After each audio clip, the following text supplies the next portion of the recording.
meus amados, graça e paz, tudo bem com vocês? O tema do nosso vídeo hoje é perder para ganhar. Já parou para pensar que tudo na vida funciona dessa forma? Se a gente opta por uma coisa, escolhe uma coisa, naturalmente a gente deixa outra ou outras para trás.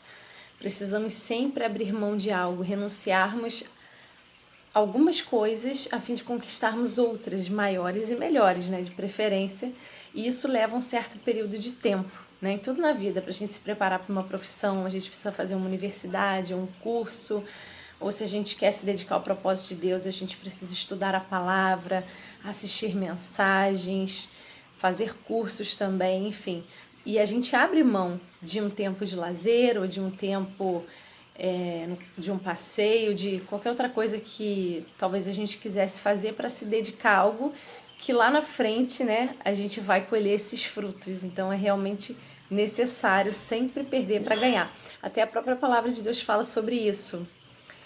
Aqui em Filipenses 3, de 7 a 14. Mas o que para mim era lucro, Paulo diz, passei a considerar perda por causa de Cristo. Mais do que isso, considero tudo como perda, comparado com a suprema grandeza do conhecimento de Cristo Jesus, meu Senhor, por cuja causa perdi todas as coisas. Eu as considero como esterco para poder ganhar a Cristo e ser encontrado nele, não tendo a minha própria justiça que procede da lei, mas a que vem mediante a fé em Cristo, a justiça que procede de Deus e se baseia na fé. Quero conhecer a Cristo, ao poder da sua ressurreição e a participação em seus sofrimentos, tornando-me como ele em sua morte, para que, de alguma forma, alcançar a ressurreição dentre os mortos. Não que eu já tenha obtido tudo isso ou tenha sido aperfeiçoado, mas prossigo para alcançá-lo, pois para isso também fui alcançado por Cristo Jesus. Irmãos, não penso que eu mesmo já o tenha alcançado, mas uma coisa faço, esquecendo-me das coisas que ficaram para trás e avançando para as que estão adiante, prossigo para o alvo, a fim de ganhar o prêmio do chamado celestial de Deus em Cristo Jesus.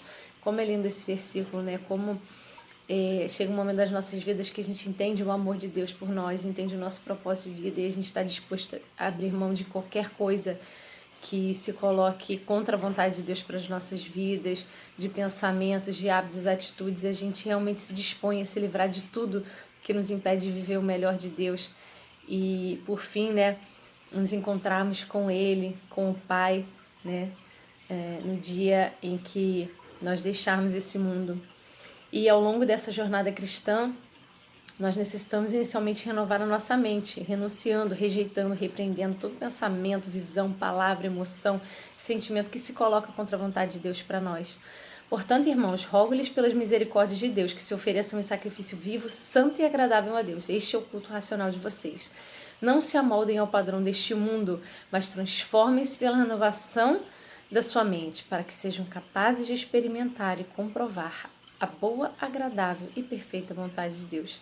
Tantos conceitos hoje, ideologias querem impor, goela abaixo, tantos hábitos, do mundo tentam empurrar para que a gente aceite, entenda como normal, embora sejam comuns, aconteçam rotineiramente, mas a gente não pode aceitar como normal, algo diferente do que está na palavra de Deus, do que Deus estabeleceu como princípio, como verdade.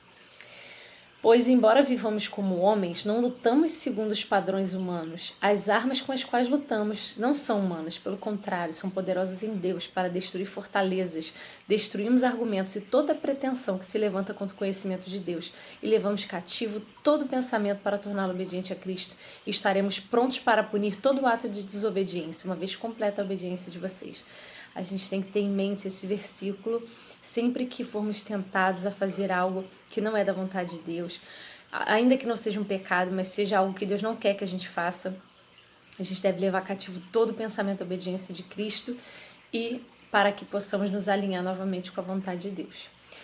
Num primeiro momento, perder pode aparentar que tem uma conotação negativa, porém aqui, como a gente está tratando, perder, tratam-se de perder coisas ruins, coisas que não apenas ofendem a Deus, mas que nos prendem, nos perturbam, atrapalham a nossa comunhão com Ele, nos impedem de avançar em áreas de nossa vida e em nosso propósito. Então, sem dúvida, vale a pena deixar para trás esses pensamentos que trazem tristeza, angústia, depressão, medo, e é fundamental que também deixemos para trás atitudes, hábitos, reações que nos impedem de termos um bom relacionamento com o nosso eu interior e com os outros. Trata-se de abandonar, perder o que é ruim. E isso somente é possível através da renovação, da transformação da nossa mente. É decidirmos pensar diferente, falar diferente, de maneira intencional. Não importando se as nossas emoções se encontram negativas naquele momento. A gente tem que declarar aquela realidade que a gente quer que se manifeste. E quanto mais nós declaramos com fé essa palavra de Deus e tudo que cremos pela fé, assim nós vamos nos tornando.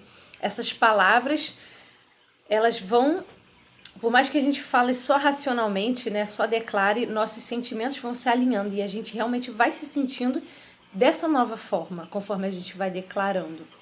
Então, se você estiver se sentindo mal, no momento, triste, cansado, desanimado, abatido, não adianta você pensar e falar sobre isso o tempo todo, porque você vai se sentir ainda mais dessa forma. Por outro lado, para rompermos com esse ciclo, é preciso que nós façamos exatamente o contrário. Fale todos os dias, várias vezes, tudo aquilo que você quer e que você precisa se tornar. E receba, tome posse, e aos poucos você começará a pensar, a se sentir e a se mover nesse novo estilo de vida. Por exemplo, diga, eu sou filho, sou filha amada de Deus, eu sou feliz, tenho um lindo e grandioso propósito de vida, eu tenho um casamento abençoado nas mãos de Deus, eu tenho uma linda família, eu tenho ânimo, alegria, força, coragem, ousadia e graça para estar de pé todos os dias. Deus me deu inteligência, Deus me deu estratégia para eu empreender, para eu trabalhar, para fazer todas as tarefas do meu dia. Deus me deu uma unção especial e com a ajuda dele eu vencerei todos os desafios e todas as situações que se colocarem diante de mim. Porque a graça de Deus se manifestou salvadora a todos os homens. Ela nos ensina a renunciar à impiedade e às paixões mundanas e a viver de maneira sensata, justa e piedosa nesta era presente, enquanto aguardamos a bendita esperança, a gloriosa manifestação do nosso grande Deus e Salvador Jesus Cristo. Tito 3, de 11 a 13. Mas a vereda dos justos é como a luz da aurora, que vai brilhando mais e mais até ser dia perfeito.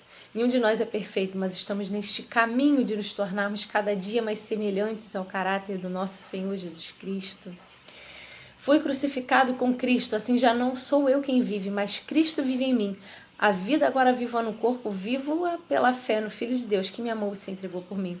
Nós não temos mais vontade própria, uma vez que somos dele, ele é o dono da nossa vida, ele tem o controle da nossa vida e não precisamos ter medo, porque ele sempre vai nos direcionar pelo melhor caminho, pelo caminho que estaremos seguros, pelo caminho da prosperidade.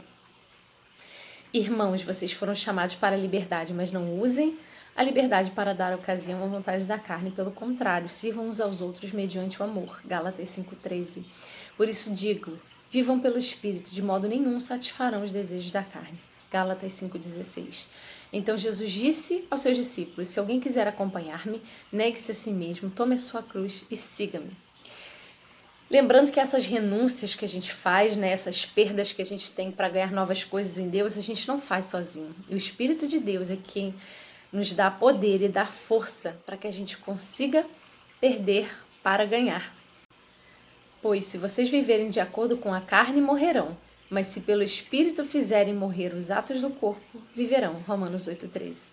Logo, nós precisamos discernir quais coisas nós precisamos perder para que então possamos ganhar as novas, grandiosas e maravilhosas coisas da parte de Deus em nosso espírito, em nossa alma e também as coisas materiais.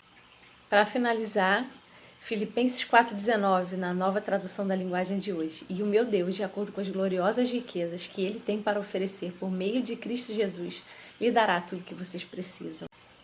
Se você ainda não se inscreveu no canal para receber os próximos vídeos, se inscreva, curta, comente, compartilhe. Deus te abençoe.